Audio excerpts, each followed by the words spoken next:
the living world. So let's begin with its intro. जब हम intro, if we are talking about the intro, the first we need to understand the mean of living world. Living is composed of two words, living and world.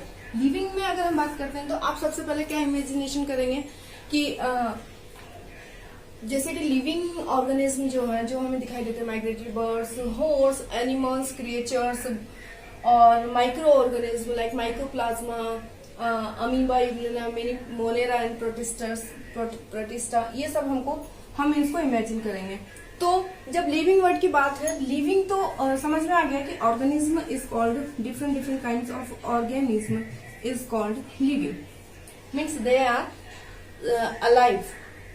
Now, world means organism in which habitat or environment they are living. This is called world. Their atmosphere or their habitat is called world. So, living world में हम ये पढ़ेंगे कि how they are surviving in there. जैसे कि बात करते हैं कि polar region में some animals are survive in polar region while some survive in equator region. Some live in cold areas while some live in the hot areas, different temperature. Some live in aquatic environment and some other live in the terrestrial or the polar region. So इसमें living world में क्या है कि अपने habitat अपने उसके according जो होते हैं, हैबिटेट और एनवायरनमेंट के अकॉर्डिंग वो अडॉप्टेड होते हैं. उनमें ये स्पेशलिटी होती है कि वो अपने एटमॉस्फेयर में उसको इजिली अडॉप्टेड होते हैं, तो इजिली उसमें सर्वाइव कर जाते हैं. और कुछ में एबिलिटी होती है कि वो डिफरेंट टेम्परेचर और प्लेसेस में भी सर्वाइव करते हैं. तो हर ऑर्गेनिज्म जो है अपनी स्पेशलिटी के अकॉर्डिंग वो यहाँ पे सर्वाइव करता है, अपने according interaction with their population, interaction with their environment और ecosystem as they survive in this world. अब जब लिविंग की बात चली है तो what's the how can we understand और how can we recognise the which things or which organism is living or dead or non living. तो इसकी क्या समझेंगे कैसे कि लिविंग क्या है और नॉन लिविंग क्या है.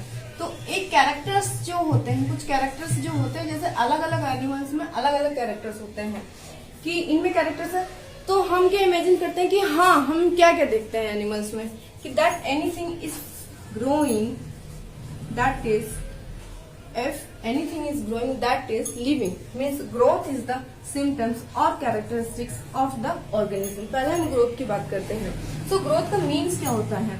Growth means increment of the mass and number. Mass means weight भी इसको आप समझ सकते हैं कि मास या वेट में जो इंक्रीमेंट होता है वो ऑर्गेनिज्म का ग्रोथ रिप्रेजेंट करता है. तो जैसे कि कोई प्लांट है, छोटा सा सीड होता है, सीड से वो थोड़ा सा बड़ा प्लांट बनता है. जैसे कि ये सीड है, सीड से एक वो बड़ा प्लांट, थोड़ा सा बड़ा प्लांट बनता है, फिर उसके मास इंक्रीमेंट होता है तो वो एक बहुत बड़ा प्लांट बन जाता है. और time to according to the time ये जो होता है मास इंक्रीमेंट इसमें कंटिन्यूसली होता रहता है. एनिमल्स में सर्टेन एज तक एक मास इंक्रीमेंट होता है, एक सर्टेन एज आने के बाद में उसमें ग्रोथ नहीं होती है, बट सेल रिप्लेसमेंट जो होता है वो पूरे लाइफ टाइम तक उसमें चलता रहता है. तो सेल रिप्लेसमेंट किससे होता है? सेल डिवीजन के थ्रू सेल रिप्लेसमेंट होता है. तो this is the also a part of cell division, is also a part of growth. अब जब सेल डिवीजन की बात हुई है तो सेल डिवीजन के थ्रू जो अमीबा होते हैं या पैरामीशियम जो होता है, जैसे कि ये पैरामीशियम जो होता है, यूग्लिनास होते हैं, मेनी मोनेरियंस और प्रोटिस्ट्स जो होते हैं, एल्गी फंजाई वगैरह जो होते हैं, तो इनमें जब सेल डिवीजन होता है तो ये डॉटर सेल में कन्वर्ट हो जाते हैं. So their cell division also the synonym of growth और reproduction. Means there are the similar in these organisms is the similar growth and reproduction. तो ये तो हो गया कि हाँ कि मास वेट इंक्रीमेंट हो रहा है और नंबरिंग इंक्रीमेंट हो रहा है, दैट इज द सिम्टम्स और कैरेक्टरिस्टिक्स ऑफ द ग्रोथ. अब एक तो हम समझ गए कि हाँ ये ग्रोथ का पार्ट होता है. अब सेकंड पार्ट आता है कि ग्रोथ के अलावा और हम क्या देखते हैं उसमें कि हाँ reproduction, that organism reproduce the offspring or the young ones as they are, मतलब कि ऑर्गेनिज्म अपने ही जैसे अगर नए यंग वंस प्रोड्यूस करते हैं, जनरेट करते हैं, that means they are living. अब ये तो करते हैं, बट इसमें क्या होता है, कुछ एक्सेप्शन भी होते हैं। एक्सेप्शन में क्या होता है कि mule is a sterile species और variety that can not reproduce. अब ये हो गया स्टेराइल, ह्यूमन बींग्स जो होते हैं वो नहीं कर सकते हैं, वो रिप्रोडक्शन नहीं कर सकते हैं, अपने जैसे नए यंग वंस नहीं प्रोड्यूस कर सकते हैं। That doesn't mean that they are not living. और वर्कर बीज जो होती हैं वो भी रिप्रोड्यूस नहीं कर सकते हैं। So reproduction it can't be the symptom और characteristics of the living organism. तो हम जब ग्रोथ से उसको पर्टिकुलरली इंडिकेट नहीं कर सकते हैं that growth is the symptom और इंडिकेशन और identity of the living organism और the reproduction is the living identity of the living organism. अब हम इसको ऐसे नहीं रिप्रेजेंट कर सकते हैं, तो इसके अलावा हम क्या कैरेक्टर्स मान सकते हैं कि इसके अलावा हमें क्या याद आता है? मेटाबॉलिज्म, इसका अगला कैरेक्टर है कि मेटाबॉलिज्म। मेटाबॉलिज्म क्या होता है? अभी हमने कहा था कि वेट इंक्रीमेंट, एक होता है वेट इंक्रीमेंट होता है, मास इंक्रीमेंट होता है, तो ये सिर्फ लिविंग ऑर्गेनिज्म में होता है। बट जब नॉन लिविंग थिंग्स, जैसे कि क्या होता है कि माउंटेन्स होते हैं, डेजर्ट्स होते हैं, यहाँ भी क्या होता है कि आपने देखा है कि रेत जो होती है कंटिन्यूसली, छोटा सा जो टीला होता है उसके ऊपर और ज्यादा रेत एक्यूमुलेट होती रहती है कंटिन्यूसली। माउंटेन्स के ऊपर नए नए स्टोन्स जो होता है एक्यूमुलेट होके कलेक्ट हो करके वो कंटिन्यूसली एक बड़े माउंटेन्स में कन्वर्ट हो जाते हैं।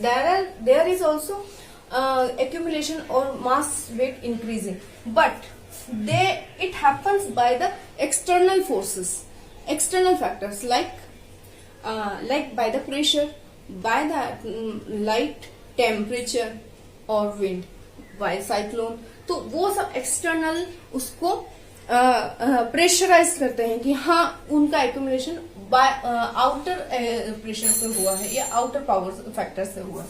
बट यहाँ जो होता है मतलब कि जो लिविंग ऑर्गेनिज्म में होता है ऑटोमेटिकली इनर साइड से जो होता है वो इंटरनली उनमें ग्रोथ होती है। That is the symptom of the living organism, that the growth in living organism it happens by the inner side, while the growth in outer side in non living things it happens by the outer factor. Now come to the metabolism. अब जब internally वो हो रहा है तो कैसे होता है? तो इस मेटाबॉलिज्म के थ्रू होता है। मेटाबॉलिज्म में क्या होता है कि जब मेटाबॉलिज्म रिएक्शन जो होती है वो 2 टाइप्स की होती है। एक तो होता है catabolism and second anabolism. Catabolism when need energy, when broken down of complex compound, breakdown of complex compound, that is called catabolism। and anabolism में क्या होता है?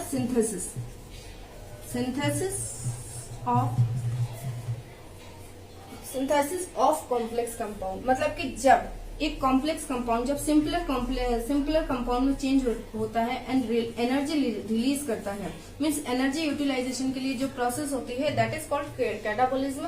एंड जब आउटर साइड से एनर्जी मिल रही है तो उसको नेक्स्ट टाइम पे एक्टिविटी में यूज करने के लिए जब उसको कॉम्प्लेक्स फॉर्म में चेंज करके उसको स्टोर किया जाता है, दैट इज कॉल्ड एनाबॉलिज्म।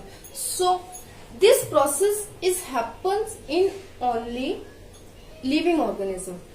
अब ब्रेकडाउन वाले के एग्जाम्पल क्या हो सकता है कि जैसे प्लांट्स जो होते हैं जब रेस्पिरेशन प्रोसेस होती है तब उसमें क्या होता है कि रेस्पिरेशन प्रोसेस में जो कॉम्प्लेक्स होता है ग्लूकोज जो होता है उसको यूटिलाइज करके और उससे एनर्जी यूज की जाती है। वाई इन सिंथेसिस प्रोसेस में होता है हमारा फोटोसिंथेसिस प्रोसेस में क्या होता है कि जब एनर्जी जो होती है आउटर साइड से जो एनर्जी मिल रही है, आउटर साइड से ये कौन सी एनर्जी लेते हैं? Solar energy. तो सोलर एनर्जी को यूटिलाइज करके ये ग्लूकोज फॉर्म करते हैं, कॉम्प्लेक्स कंपाउंड फॉर्म करते हैं और उसको फॉर द नेक्स्ट टाइम जब फिजन जो